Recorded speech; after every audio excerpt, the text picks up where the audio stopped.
കഴിക്കാണിട്ട് വാടാ. നിനക്കെന്താ കഴിക്കാൻ അവനെ കൂടെ വിളിച്ചാല്? നിങ്ങൾ വിളിച്ചിട്ടുണ്ടല്ലോ, വേണല്ലോ ഒന്ന് കഴിക്കട്ടെ, എനിക്ക് നിർബന്ധമൊന്നുമില്ല.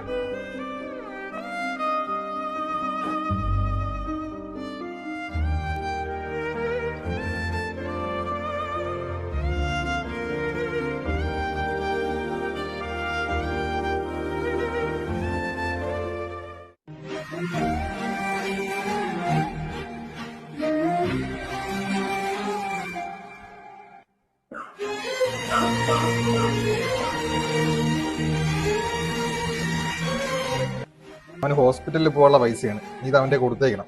പറ്റുമെങ്കിൽ നീ കൂടെ ഒന്ന് അവൻ്റെ കൂടെ പോകണം. എന്നെ ഇവിടെ കെട്ടിക്കൊണ്ടുവന്നതേ നിങ്ങളുടെ അനിയനെ വെച്ച് വിളമ്പാനോ ശുശ്രൂഷിക്കാനോ ഒന്നുമല്ല. എനിക്ക് അവനെ കണ്ണെടുത്താ കണ്ടുകൂടാ. തള്ളയുടെ പോയെങ്കിൽ മതിയായിരുന്നു ശല്യം.